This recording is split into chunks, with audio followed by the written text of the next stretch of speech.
My name is Michael Rosenberg, and I never thought the people I loved most would one day try to take everything from me. My own children sat me down, looked me in the eye, and called me useless. In that moment, I realized they weren't here to help me. They were here to erase me. This is the story of how I went from being pushed out of my own life to taking it back in a way they never saw coming. So, do me a small favor and tell me where you're watching from in the comments. Hit subscribe, and let's begin.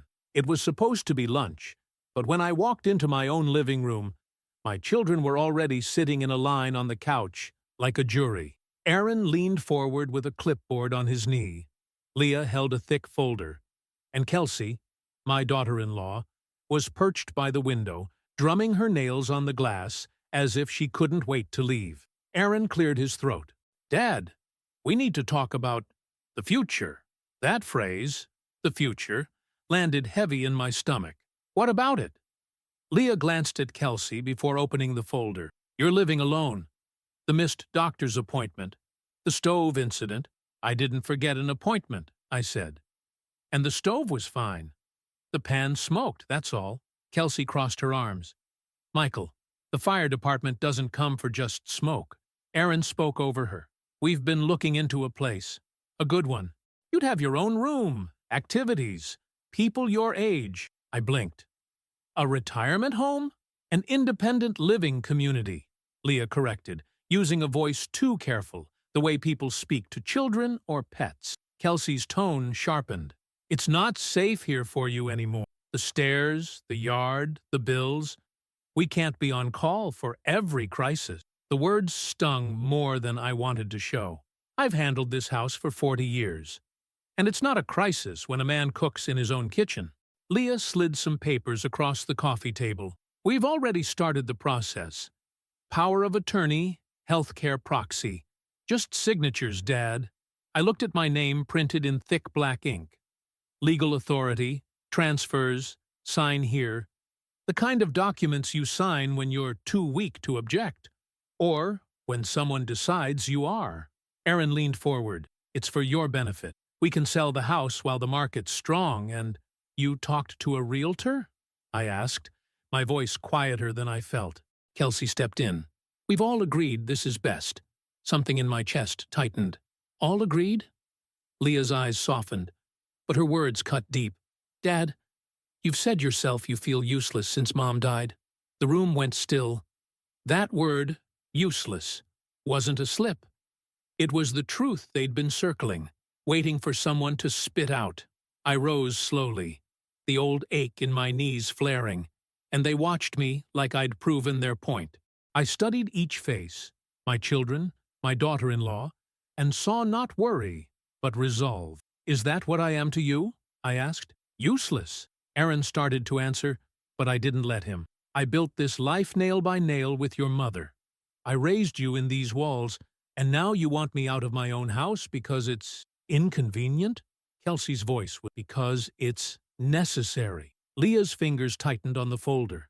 Aaron's jaw set like stone. The decision was already made. This meeting was just ceremony. I stared at the pen lying on the papers. Heavy, expensive. The kind I once bought Aaron when he graduated college. I remembered telling him, tools matter. Now they were using theirs to push me out. I took a step back, forcing my voice steady. "No signatures today. Not for this. Not ever." Aaron's eyes hardened. "Then we'll go to court." The doctor documented cognitive decline. The words hit like a slap. "What doctor?" "The one you saw last month," Kelsey said. "He noted concerns. We have it in writing." I remembered the visit. A joke about forgetting my glasses. Harmless, I'd thought. Now twisted into a weapon. I let out a slow breath. "So that's how it is?" No one answered. Only the tap-tap of Kelsey's nail on the glass, like a countdown. I looked at them one last time, memorizing the moment. "Get out of my house!" "Dad," Leah began. "Out," I said again, and my voice didn't shake. They gathered their things in tense silence, but the air between us was loud with something final. As the door closed behind them, I stood in the stillness, heart pounding. Not from fear, but from something colder. I wasn't useless, and they'd just given me every reason to prove it. I met Miriam in the fall of '78, when I was a young man with too much energy and not enough direction. She had a laugh that made you forget you were standing in a draft, and a way of seeing you that made you want to be better than you were.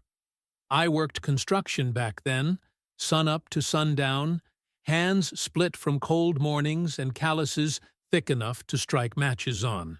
We married in '81, and by '83, Aaron was born. Leah followed 4 years later. Those early years were hard, but they were good. We didn't have much, but I knew how to stretch a dollar until it squeaked. I built the crib Aaron slept in out of scrap oak from a job site. I refinished a second-hand dresser for Leah before she was born, sanding it on the porch in January with gloves so thin my fingertips burned. Miriam used to stand in the doorway holding a mug of coffee for me, her belly round and her hair pinned back, and I'd think, this is it. This is the life I want to keep safe forever. I worked any job I could find, commercial builds, home renovations, even the occasional roofing gig. Every extra shift meant another bill paid without delay, another pair of shoes bought before the old ones gave out.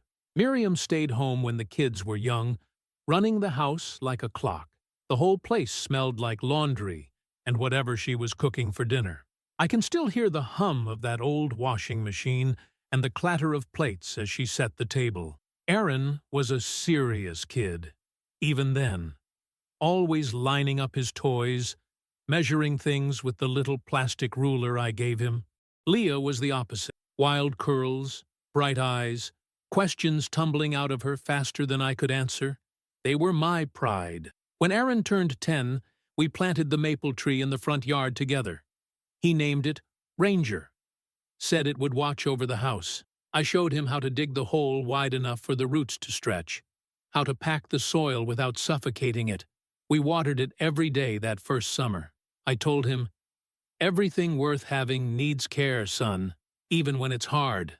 I wasn't perfect. I missed a recital here and there, worked through a few birthdays, but I was always there when it mattered, teaching Aaron how to change a tire, walking Leah down the block when she was scared to go to a friend's birthday party alone, patching the knee of her favorite jeans because she wouldn't wear any other pair. The first red flag came in small ways. Years later, Aaron went to Creighton on a partial scholarship. Miriam and I covered the rest, plus his living expenses. He'd call for emergency money, textbooks, car repairs, deposits. It wasn't until years later that I learned some of those emergencies were weekends away with Kelsey, who he'd met in his sophomore year. Miriam didn't mind. She said it was just part of being a parent. I told myself she was right. Leah was different. She stayed local, studied early childhood education, and lived at home to save money. She'd help around the house. But when she started dating a man named Dylan, I saw her priorities shift. He was charming at first, but his jokes about me living in the Stone Age wore thin. Little barbs, nothing outright cruel, until they were. When Miriam got sick, everything in me shifted. She was diagnosed with ovarian cancer in the spring of 2015. It was already advanced. I took a leave from work to care for her, learned to cook her favorite soups from scratch, slept in a chair beside her bed when she couldn't rest. Aaron and Leah visited, but their lives didn't pause the way mine did. I didn't expect them to stop everything, but I thought they'd see what it meant to show up. Miriam passed in late autumn. I remember the way the house sounded afterward. Too big, too quiet. The maple in the yard had turned gold, leaves falling in soft spirals. Aaron helped with the funeral arrangements, though most of the decisions were mine. Leah cried on my shoulder, and for a brief moment, I believed we'd pull closer together. But grief does strange things. A month later, Aaron suggested I sell the house. "It's too much for you alone," he said. I told him I wasn't ready. He let it drop. Then, Leah called more often after Miriam's death, but the conversations turned. She'd ask about my will, about simplifying my accounts. I'd laugh it off, but something about the way she pressed reminded me of the insurance salesman who used to circle our neighborhood every spring. The humiliations crept in quietly. Kelsey took over hosting holiday dinners without asking, claiming she didn't want me overexerting myself. At Christmas one year, she handed me a set of pre-labeled pill organizers to make things easier. Though I'm not a man who embarrasses easily, but opening that box in front of the whole family was like being told I'd forgotten how to tie my own shoes. Aaron started stopping by to check in, but would spend the visits on his phone, occasionally asking where I kept certain documents. My pension statements, the deed to the house. Leah began tidying the kitchen without my asking, throwing away perfectly good leftovers because she claimed they looked spoiled. Siki. One afternoon, I caught Kelsey in my office rummaging through a file drawer. She smiled and said she was just looking for a stamp. I didn't have the energy to argue, but I noticed the folder with my life insurance policy was slightly out of place. The biggest shift came last spring. I slipped on the garage step. Not a fall, just one knee buckling. And Aaron insisted I see his doctor. Young man, barely 30, asked a few questions about my memory, took my blood pressure, and sent me home with a pamphlet about aging safely. I didn't think much of it. I do now. The neighbors started noticing, too. Mrs. Caldwell from next door asked why Aaron's car was parked in my driveway so often during the day. When I told her he'd been helping me with some paperwork, she frowned. Just be careful, Michael. My cousin lost her house that way. I laughed it off, but that night I lay awake, thinking about the pen Aaron kept in his jacket pocket. The same one he'd laid on my coffee table the day they brought the papers. Then there was the barbecue. It was a warm July afternoon, and I'd invited the kids over. I grilled burgers, made Miriam's potato salad recipe, even put out the checkered tablecloth she loved. When Aaron arrived, he glanced at the setup and said, "You shouldn't be standing over a hot grill in this," Kelsey chimed in. "Exactly. This is why we worry." Leah handed me a store-bought pie and whispered, "Just let them feel useful, Dad." Useful? I stood there flipping burgers, listening to them debate whether I should still be driving at night. Every so often, they'd switch to talking about market trends and property value, as if I weren't right there. When I finally sat down, the conversation shifted to the price of assisted living. I chewed my food in silence, watching the maple tree's leaves stir in the breeze, and felt something in me harden. A few weeks later, Aaron came by unannounced. He brought coffee, my favorite, black, no sugar, but set it on the counter without looking at me. He was already on the phone, talking about the listing and inspection timeline. When he hung up, I asked what listing he meant. He froze, then smiled too quickly. Just work stuff.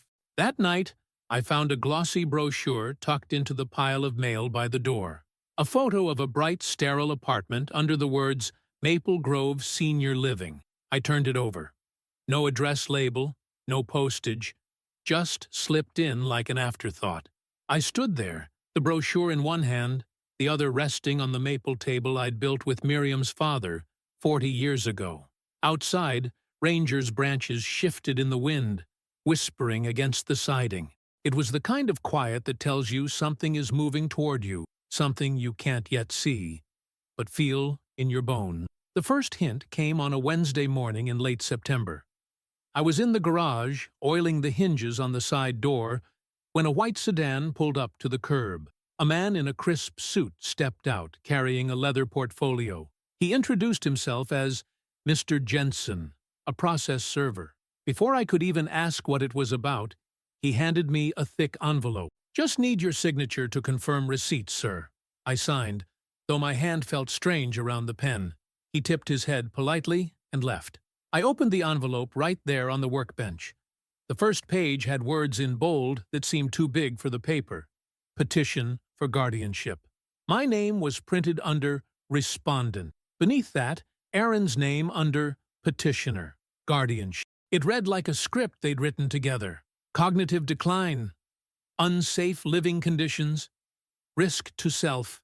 Attached were statements from Aaron, from Leah, even from Kelsey, detailing moments I'd forgotten important dates, or left dangerous appliances unattended. They painted a picture of a man barely capable of tying his own shoes. In one paragraph, Leah described the time I'd misplaced my wallet for 3 days. Without mentioning I found it in the couch cushion, exactly where she'd been sitting that week. Kelsey's statement claimed she'd witnessed multiple near falls on the front steps, though I couldn't recall a single time she'd even been here without Aaron.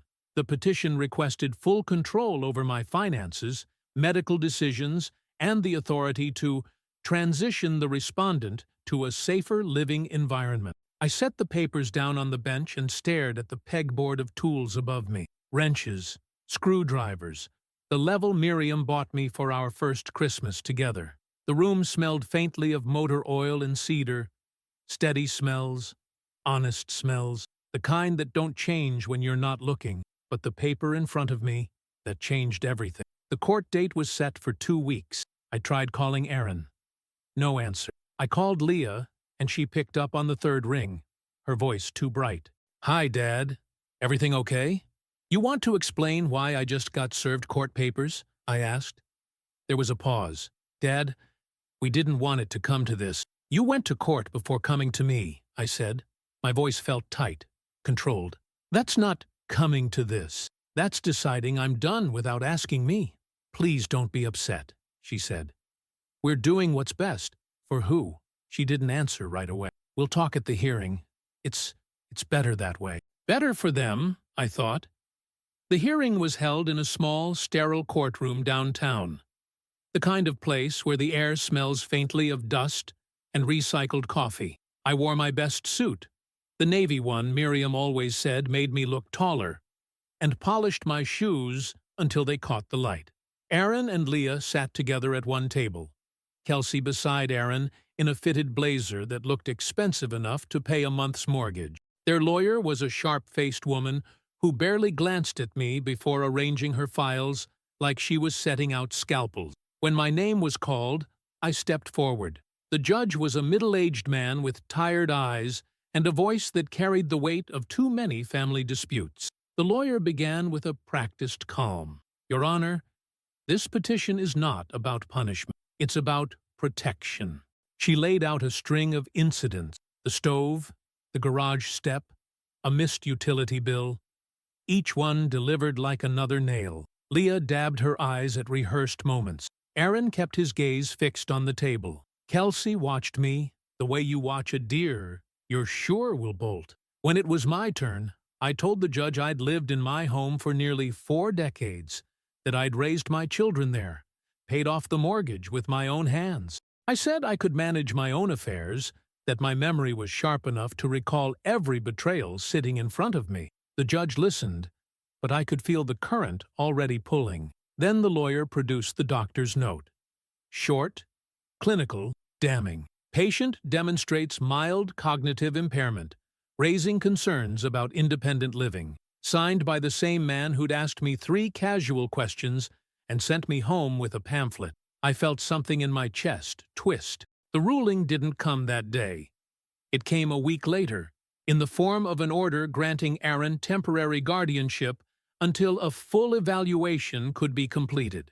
That gave him immediate control over my finances and the authority to initiate relocation proceedings. The move happened faster than I thought possible. I came home one afternoon to find a "for sale" sign planted in my yard, its white post stark against rangers turning leaves. 2 strangers were walking through the house with a realtor, opening cabinets, commenting on the charm of the woodwork I'd refinished myself.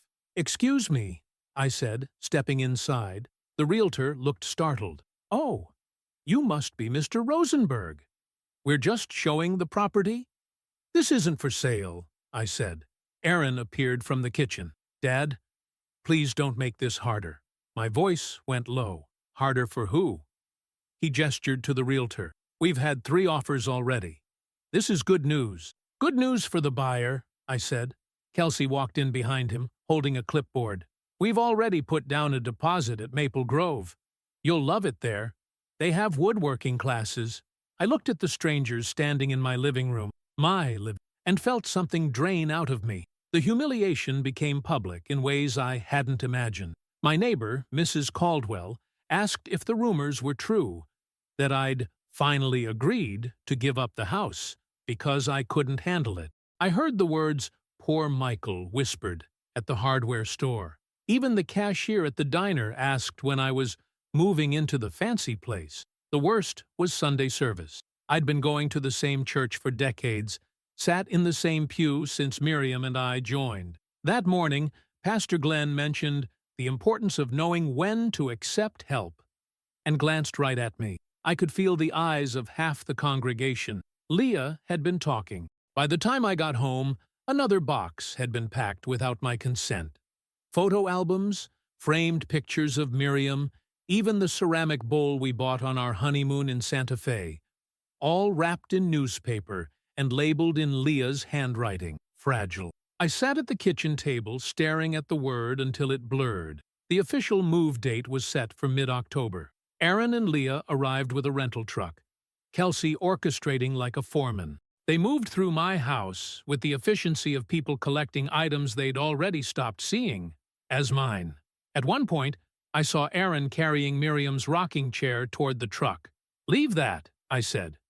"It won't fit in the new place," he replied without slowing down. "It's not going anywhere," I said.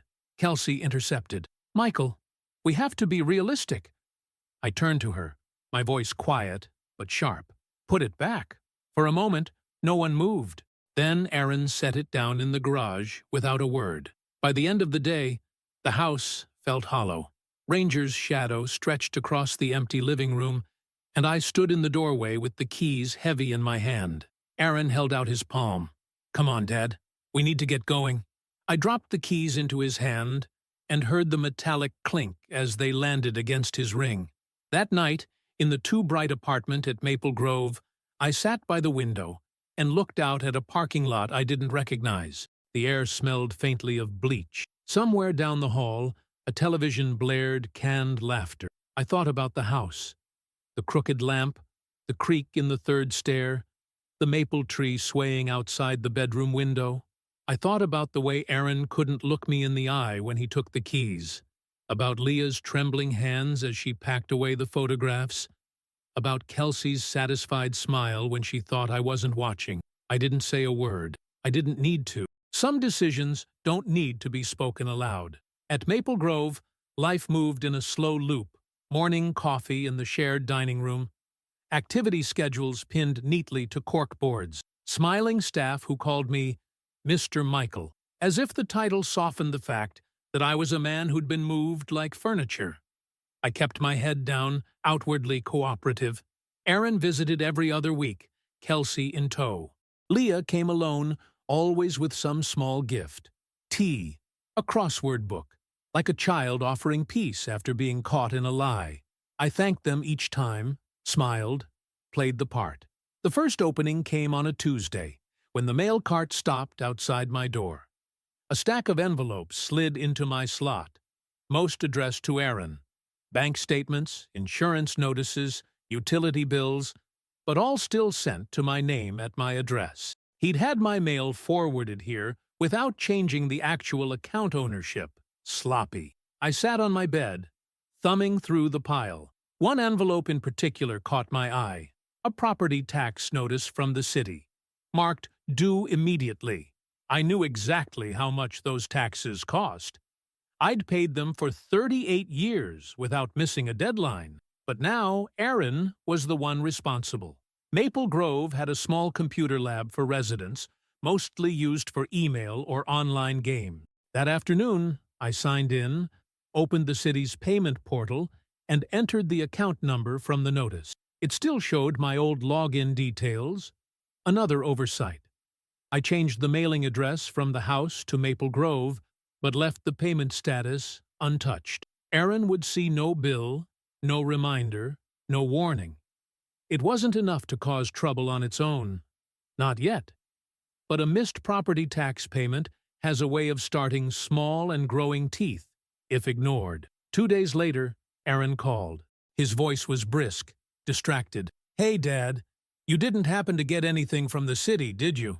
I let a pause stretch just long enough. City? No, just the usual junk mail. All right, he said. Just checking. He hung up before I could ask about the weather. The second move came from a conversation I wasn't supposed to overhear. One of the nurses, Carla, was chatting near the vending machines about her husband's cousin, a real estate agent who had just listed a beautiful historic home on Ashford Street that needed quick closing. I knew the house instantly. Mine. I leaned casually against the wall until she finished, then asked, "Did he say what's holding up the sale?" "Something with the title," she said. "Guess there's a missing signature from the original owner. They'll sort it out, though." A missing signature. When Aaron took guardianship, he gained the right to sell, but not without certain procedural boxes checked. One of those boxes was my signature on a transfer consent, a document I'd forgotten to sign when he first brought it to Maple Grove. I told him I wanted to read it over carefully and slipped it into a drawer.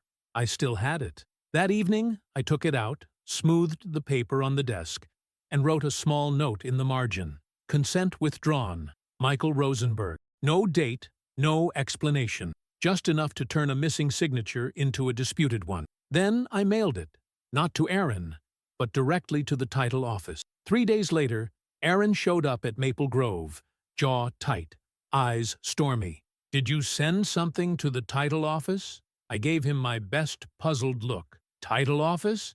No, son. What's going on?" "They said there's a conflict now.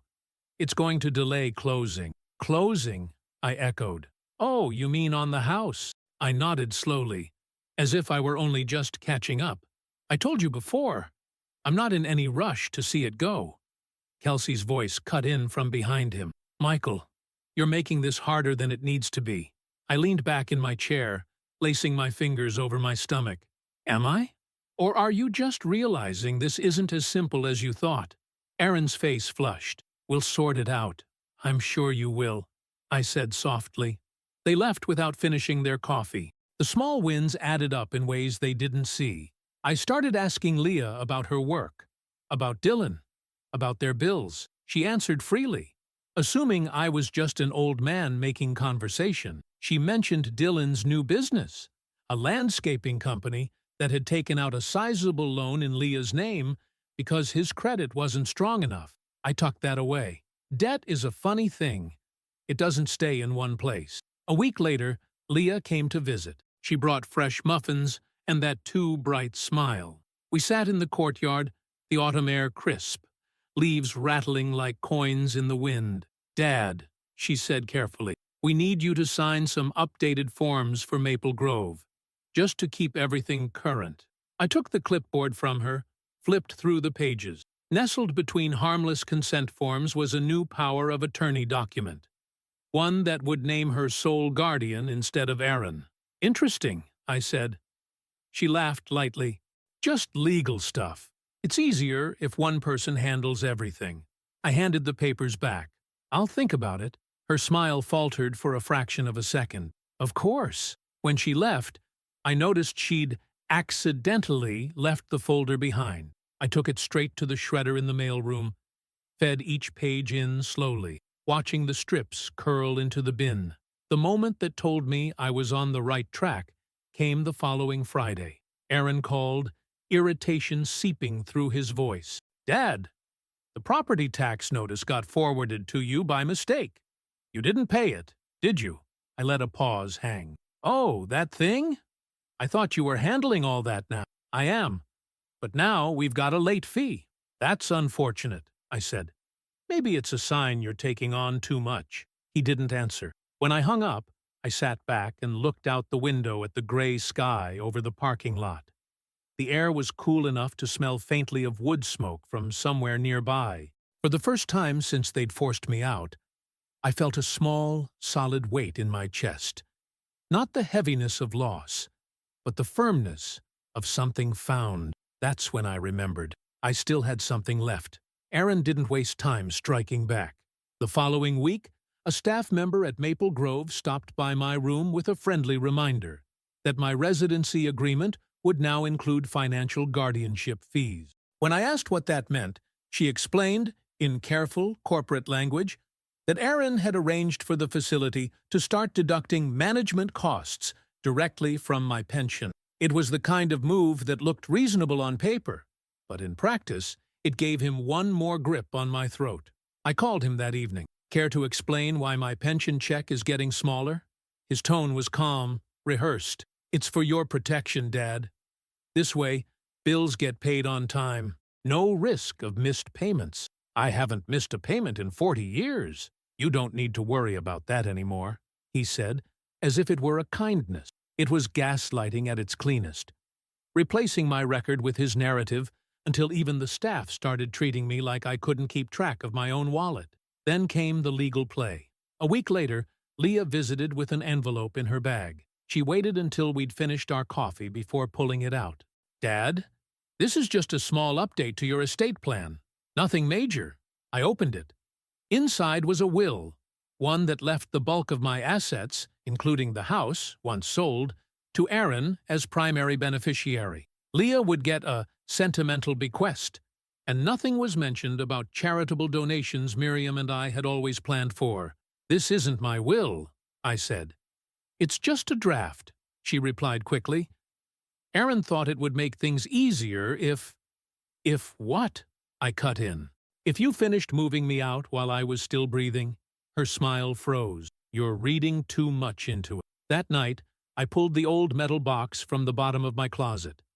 The key had been on my keyring for decades, and they'd never thought to ask what it opened. Inside was a folder marked Rosewood, the name of a small cabin property Miriam and I had bought in cash in 1992, back when Aaron was still in high school. We'd rented it out on and off, but I'd kept it quiet after she passed, paying taxes directly from a separate account they didn't know existed. Rosewood was more than just a building. It was leverage.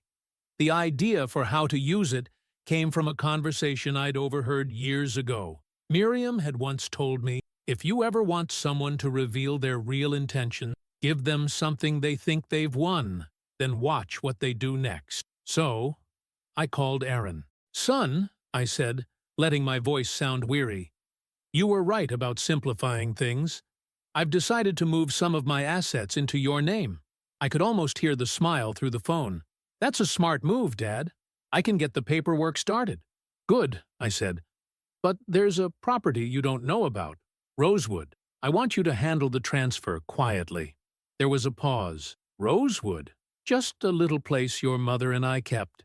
I'll sign it over, but I want to see if you can manage it before I decide on the rest. Of course, he said quickly. Send me whatever you have. Before mailing anything, I called my old friend Charlie, who still ran a small law office downtown. Charlie had been my fishing buddy for 30 years, and more importantly, he'd been Miriam's choice for our estate matters. I explained the situation. You're telling me they forced you out, took control of your finances, and now they're trying to get your will rewritten? Charlie asked. Exactly. I can make Rosewood untouchable, he said. We'll draft a deed transfer that looks legitimate, but instead of granting him ownership, it grants him a tenancy, which ends in 30 days unless certain conditions are met. What conditions? I asked. That you approve the sale in writing, from a notarized statement, in person. Perfect. When Aaron received the paperwork, he didn't read past the first paragraph. He thanked me, told me I was doing the right thing, and even offered to drive me to Rosewood one last time before it changes hands. I agreed. The drive was quiet, except for him taking calls from Kelsey about potential buyers. I watched him in the reflection of the passenger window, the way his eyes lit up when he thought no one was watching. The small, satisfied grin when he said, "Yeah, we'll close this one fast." When we arrived, I stepped out and took in the smell of pine and the sharp bite of autumn air. Rosewood looked just as it had when Miriam and I first bought it. Cedar siding, green shutters, the old swing hanging from the oak out front. Inside, I let him wander, making notes on his phone. Finally, I handed him a key. There you go. Yours to manage. He pocketed it like a prize. 2 weeks later, I got the call I'd been waiting for. Dad, there's a problem with Rosewood, Aaron said. Oh? The title office says I don't own it outright. Something about a tenancy clause? Strange, I said, keeping my voice even. Maybe you should read the paperwork you signed. It says the tenancy ends in 30 days, unless you approve the sale in person. His voice was tight now. Why would I what? I asked. Protect my property? Make sure it doesn't disappear without my say-so? There was a long pause. This isn't funny, Dad. Neither is trying to erase me from my own life, I said. The next Sunday, Leah came to visit. She didn't mention Rosewood directly, but her questions circled it. Dad, don't you think it's stressful for Aaron to handle all this? Wouldn't it be easier if you just signed over? Easier for who? I asked again, same as before. She didn't answer. That evening, I sat in my room at Maple Grove, the Rosewood deed back in my possession thanks to Charlie's quick work. I thought about Miriam, about her quiet strength, about how she'd always told me the key to winning wasn't shouting louder. It was moving smarter. The game had shifted. They'd come at me with guardianship papers, legal traps, and quiet theft. But now, for the first time, they'd felt what it was like to reach for something and come up empty. I placed the deed in my desk drawer, closed it gently, and smiled to myself. You haven't seen anything yet. Aaron called me on a Wednesday morning, his voice smug, but pretending to be casual. Dad, good news. We've accepted an offer on the house. Full asking price. Closing next week. I let the silence stretch before answering. That's fast. Fast is good, he said. We can finally put all this stress behind us. You'll be set at Maple Grove. No more worries. The way he said we made my jaw tighten. Leah visited that afternoon, carrying a bakery box like a peace offering. She set it on the table, smoothing her skirt. You're going to love the new setup, she said. Aaron's making sure everything's handled. All you have to do is sign the final transfer. I studied her face. There was relief there. Not the kind you get when a problem's solved, but the kind you get when you've gotten away with something. The final hearing for guardianship review was scheduled for the following Monday. Aaron told me it was just a formality. He'd bring the closing documents for the house with him so we could wrap it all up. I agreed to be there early. That morning, I wore my navy suit again, polished my shoes until they caught the courthouse lights. Charlie met me in the hallway with a leather folder under his arm. Everything's in place, he said quietly. You sure you want to do this in front of them? They wanted an audience, I replied. Let's give them one.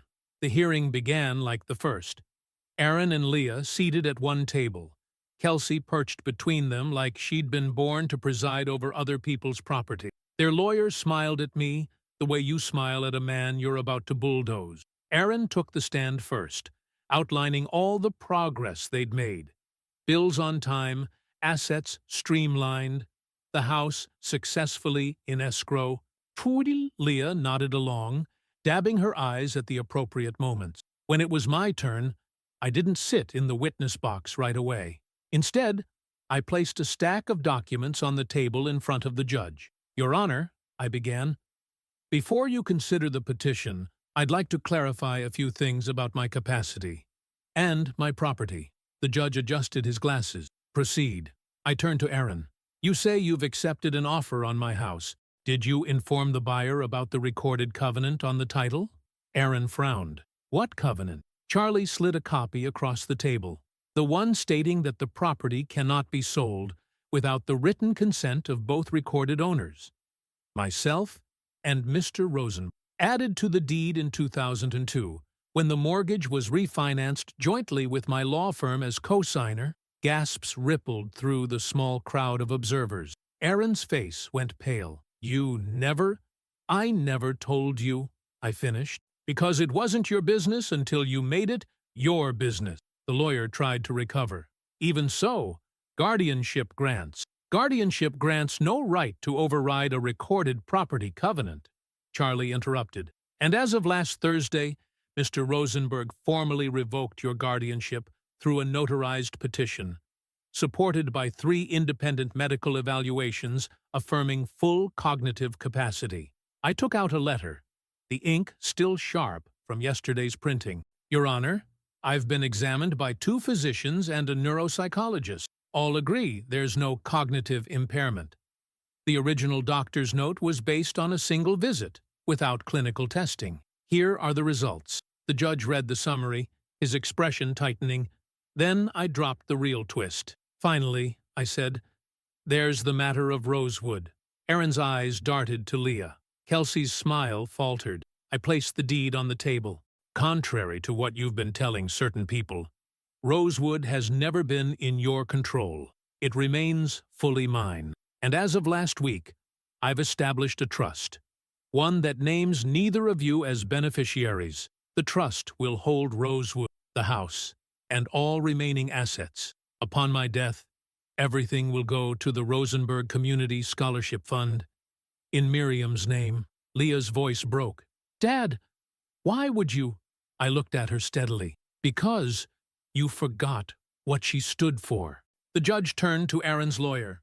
"Given these developments, I see no basis for continued guardianship. Petition denied. Control of all assets returns to Mr. Rosenberg immediately." The gavel hit the block with a sharp crack. Aaron opened his mouth, but I spoke first, my voice calm. "You mistook my quiet for weakness. That was your first mistake, thinking I'd let you write the ending to my story. That was your last." The room went still. Kelsey looked away, her jaw tight. Leah's eyes filled, but she didn't speak. When we left the courtroom, the hallway was lined with people waiting for the next case. I walked past Aaron, who was leaning against the wall, staring at the floor. He tried to speak again. I stopped in front of him. "I built a life you thought you could take apart with a pen and some paperwork. You forgot that I built it one nail at a time, and I can rebuild it without you." He didn't follow me out. That afternoon, I drove with Charlie back to Rosewood. The air was crisp, pine-scented, the leaves gold and red. I stood on the porch and felt something I hadn't felt in months, my own weight, steady and unshaken, exactly where it belonged. The war was over, but as I looked out across the yard, I knew one thing with certainty. They'd never see me coming again. Word traveled faster than I expected. Within a week of the hearing, my phone rang with calls from neighbors, old friends, even Mrs. Caldwell next door. Some wanted to congratulate me. Others just wanted to make sure the rumors were true, that I'd put Aaron in his place and kept the house from the vultures. I didn't confirm or deny. I just said, things worked out. Aaron didn't call. Leah sent a short text. "I'm sorry, Dad." I read it twice before putting the phone down without replying. Sorry is a word best shown, not said. Kelsey, as far as I know, said nothing to anyone. But the next time I went to church, she was nowhere to be seen. Maybe that was her way of saving face. 2 weeks later, a notice arrived in Aaron's name. A fine from the city for neglecting lawn maintenance during the sale process. Rangers' leaves had fallen thick across the yard. I went over one afternoon, raked them into neat piles, and left them by the curb for pickup. Not for Aaron's benefit, for Rangers. The tree didn't deserve to be choked under its own leaves. While I was there, a few neighbors stopped by. One of them, Mr. Grant, shook his head and said, "Michael, some kids forget who raised them. Glad to see you remind them." I just smiled. Life at Maple Grove ended quietly. I packed what little I'd brought there, a few clothes, my watch, the framed photo of Miriam from our wedding day, and moved into Rosewood full-time. It wasn't a mansion, but it was mine, and it was surrounded by enough space to hear myself think. In the mornings, I made coffee and sat on the porch swing Miriam had picked out years ago. The air smelled of pine and damp earth. Some days I'd drive into town for groceries, stopping at the diner for lunch. The waitress, Sandy, would ask if I wanted the usual before I even sat down. There was comfort in that. Charlie visited most weekends. We'd fish at the lake nearby, talk about the old days, or just sit in silence. He never brought up Aaron or Leah unless I did, and I rarely did. The past was still there, but it didn't live in me the way it had. I heard from Leah again in late November. She showed up at Rosewood unannounced, her hands stuffed into the pockets of her coat. She looked smaller than I remembered. "Can I come in?" she asked. We sat at the kitchen table, the same one Miriam and I had eaten at on weekends. Leah's eyes moved over the space like she was searching for words in the wood grain. "I just wanted to say I was wrong," she said finally. "I let Aaron. I went along with things I shouldn't have. I thought we were helping you. I see now we weren't. I listened." She didn't make excuses, didn't ask for anything.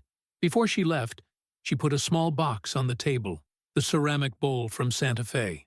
"I found this in one of my boxes. I thought it should be here." After she drove away, I set the bowl on the counter.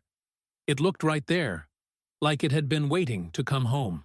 As for Aaron, I haven't seen him since the hearing. Word is, the guardianship mess hurt his reputation at work. A few people in town stopped taking his calls. I didn't plan that, and I don't take joy in it, but I also don't lose sleep over it. Actions have echoes. Some come back gentle, like Leah bringing the bowl. Others come back sharp. That's just the way of things. Winter settled over Rosewood slowly, laying a thin frost on the grass each morning. I'd walk out onto the porch, hands wrapped around my coffee mug, and watch the steam rise in the cold air. Sometimes I'd think about that day in my old living room. Aaron with his clipboard, Leah with her folder, Kelsey tapping on the glass like she was marking time until I was gone. I remember the way the word useless hung between us, how it felt like the final verdict. But here's the truth I've come to understand. Usefulness isn't something your children, your boss, or the world at large gets to measure for you. It's the quiet satisfaction of waking up and knowing you have a place in your own story. On the first real snow of the season, I walked down to the edge of the property where the old oak stand. The swing swayed gently in the wind. I brushed the snow off the seat and sat down, listening to the creak of the rope and the muffled quiet that only winter can bring. If Miriam were here, she'd probably tease me for getting sentimental. But she'd also know I wasn't thinking about revenge anymore. Not really. I was thinking about how easy it is for people to mistake stillness for weakness, and how wrong they are, because a storm doesn't stop being a storm just because it's quiet. And sometimes, the quiet is the most powerful part. Thank you for staying with me through this story. If it stirred something in you, I'd love to hear your thoughts, or even your own experiences, down in the comments. Your perspective might be the one that helps someone else feel less alone. And if you haven't already, go ahead and hit that subscribe button for the Velvet Revenge channel so you don't miss the next story. A like on this video helps it reach more people who might need to hear it. I appreciate every one of you for being here, for listening, and for sharing this moment with me. See you next time.